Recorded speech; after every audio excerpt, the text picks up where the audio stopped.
نور دربي بالقرآن واشرح صدري بالإيمان واغفر ذنبي يا رحمن واستر عيبي يا منان. الحمد للہ والصلاة والسلام علی رسول اللہ وعلی آلہ وصحبہ ومن والہ۔ محترم بھائیوں اور بزرگوں، السلام علیکم ورحمۃ اللہ وبرکاتہ۔ مدینہ کی بستی ہے، بنو قریظہ نے خیانت کی تھی۔ حضرت ابو لبابہ رضی اللہ تعالی عنہ سے بنو قریظہ نے مشورہ لیا کہ کیا حضرت سعد رضی اللہ تعالی عنہ کو ہم حکم بنا سکتے ہیں ہمارے خلاف فیصلہ کرنے کے لیے؟ تو حضرت ابو لبابہ رضی اللہ تعالی عنہ نے گردن کی طرف یوں اشارہ کیا، جس سے اس بات کی طرف اشارہ تھا کہ حضرت سعد رضی اللہ تعالی عنہ تو تمہارے قتل کا مشورہ دیں گے۔ پھر حضرت ابو لبابہ رضی اللہ تعالی عنہ کو احساس ہوا کہ میں نے یہودیوں سے غلط بات کہہ دی، یہ اللہ اور اس کے رسول کے خلاف ایک طرح سے خیانت ہے۔ چنانچہ آئے اور اپنے آپ کو مسجد نبوی کے ایک ستون سے باندھ دیا۔ جب تک کہ حضرت ابو لبابہ رضی اللہ تعالی عنہ کی توبہ قبول نہ ہوئی تب تک کہ بندھے رہے، یہاں تک کہ حضرت ابو لبابہ رضی اللہ تعالی عنہ کی توبہ قبول ہو جاتی ہے اور اللہ کے نبی صلی اللہ علیہ وسلم ہی آ کر کے ان کو اس ستون سے کھولتے ہیں۔ اسی حوالے سے اللہ تعالیٰ نے سورہ الانفال کی آیت نمبر 27 اتاری، یا ایہا الذین آمنوا لا تخونوا اللہ والرسول وتخونوا اماناتکم وانتم تعلمون۔ اے ایمان والو، اللہ اور رسول کے ساتھ خیانت نہ کرو اور جانتے ہوئے تمہارے پاس موجود امانتوں میں خیانت نہ کرو۔ گویا کہ اس آیت کریمہ کے ذریعہ یہ تنبیہ کی گئی تھی کہ مسلم جماعت کے کسی فرد کے لیے یہ مناسب نہیں ہے کہ مسلمانوں کے کسی معاملے کے حوالے سے دشمن کو آگاہی عطا کرے۔ بعض مفسرین نے اس حوالے سے یہ بھی لکھا ہے کہ حضرت ثعلبہ بن حاطب رضی اللہ تعالی عنہ نے جب اللہ کے نبی صلی اللہ علیہ وسلم فتح مکہ کا ارادہ کیے تھے تو انہوں نے سوچا کہ میری فیملی کے افراد مکہ میں ہیں، میں قریش کو خط لکھ کر کے بتا دیتا ہوں کہ اللہ کے نبی صلی اللہ علیہ وسلم تم پر حملہ کرنے والے ہیں۔ حالانکہ اللہ کے نبی صلی اللہ علیہ وسلم نے اس معاملے کو راز میں رکھا تھا، کسی سے بتایا نہیں تھا۔ چنانچہ انہوں نے خط لکھا، ایک عورت کو خط دیا۔ اللہ تعالیٰ نے پیارے نبی صلی اللہ علیہ وسلم کو وحی کے ذریعہ خبر کر دیا کہ ایک عورت کو ثعلبہ بن ابی حاطب رضی اللہ تعالیٰ عنہ نے خط دے کر کے مکہ بھیجا ہے۔ اللہ کے نبی صلی اللہ علیہ وسلم نے چند صحابہ کو بھیجا اور اس عورت سے خط لے کر کے اللہ کے نبی صلی اللہ علیہ وسلم کی خدمت میں وہ صحابہ آئے۔ اللہ کے نبی صلی اللہ علیہ وسلم ثعلبہ بن ابی حاطب رضی اللہ تعالی عنہ کو بلاتے ہیں اور ان سے پوچھتے ہیں کہ ثعلبہ تم نے ایسا کیوں کیا؟ انہوں نے کہا کہ یا رسول اللہ، میں نے اللہ اور اس کے رسول سے خیانت نہیں کی ہے، بس بات اتنی ہے کہ اور دوسرے صحابہ کے خاندان والے ہیں مکہ میں، لیکن میرے خاندان والے مکہ میں نہیں ہیں، میں نے سوچا کہ ان کے ساتھ ایک احسان کر دوں تاکہ وہ ہماری فیملی کے افراد کا خیال رکھیں، ورنہ میں نے اللہ اور اس کے رسول سے خیانت نہیں کی ہے۔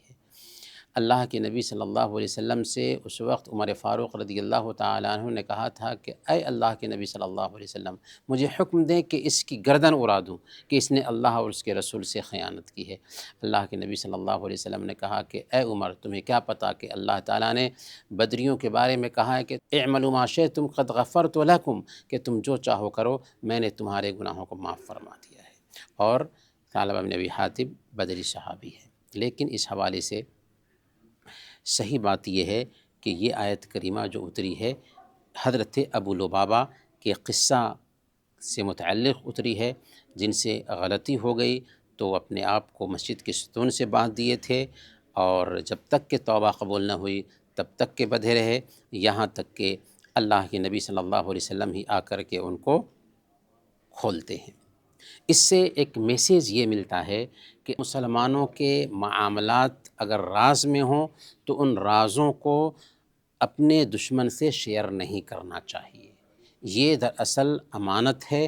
یہاں تک کہ ہمارے خود آپس کے بہت سارے معاملات ایسے ہوتے ہیں کہ ہم سمجھتے ہیں کہ اس کو راز میں رکھنا چاہیے، اور اگر ہمیں اس کا پتہ چل جاتا ہے تو ہمیں اپنے بھائی کے راز کو دوسروں سے شیئر نہیں کرنا چاہیے۔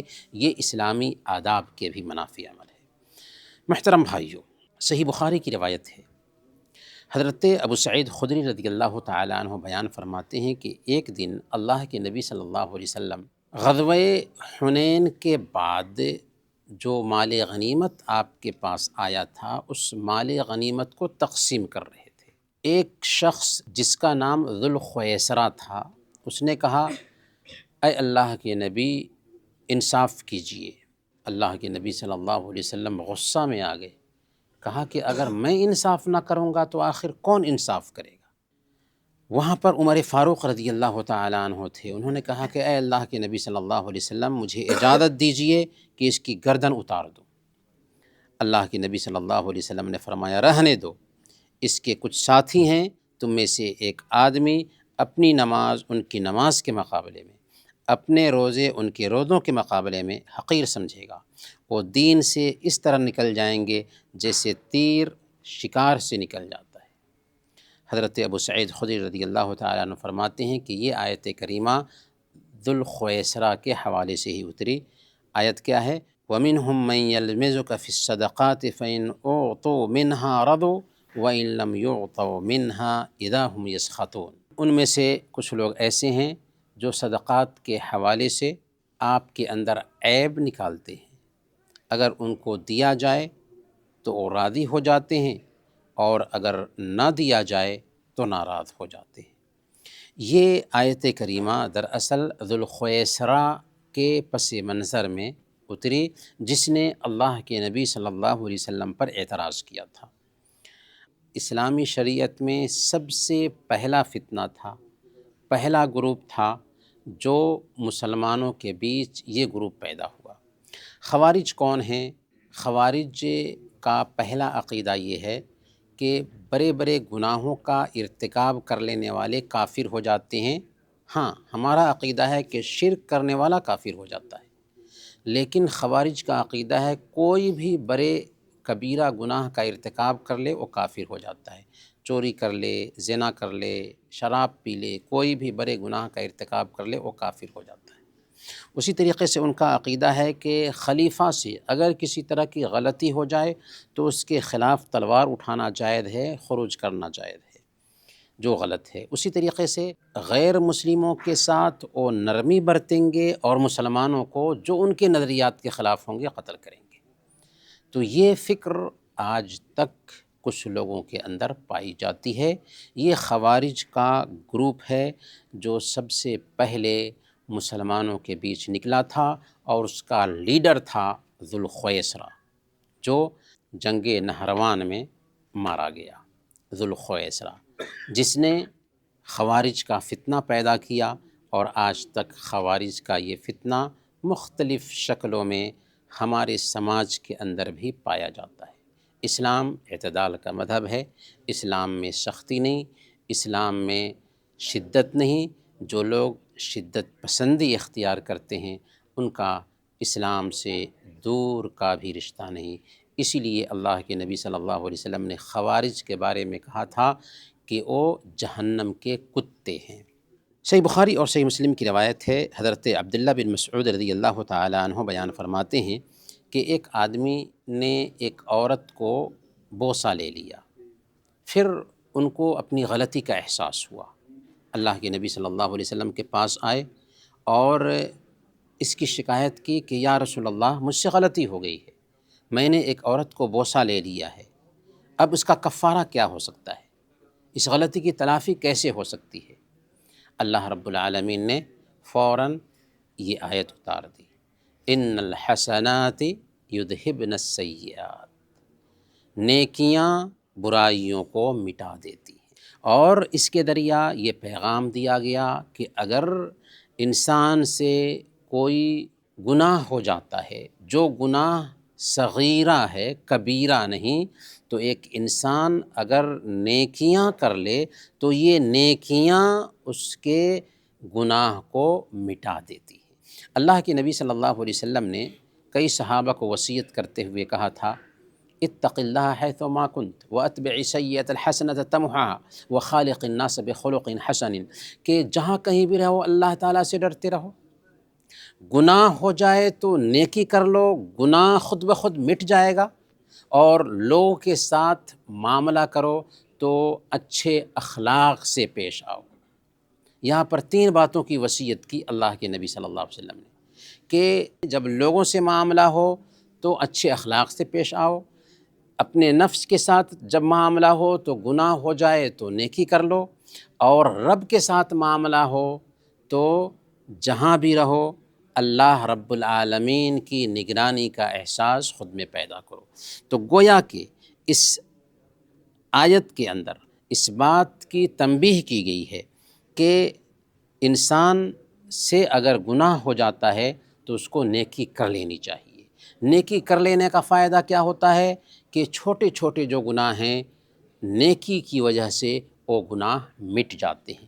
گویا کہ ہماری شریعت صرف یہ نہیں کہ گناہ سے روکتی ہے، بلکہ گناہ سے روکنے کے ساتھ ساتھ اس کا متبادل بھی دیتی ہے کہ نیکیاں کر لو۔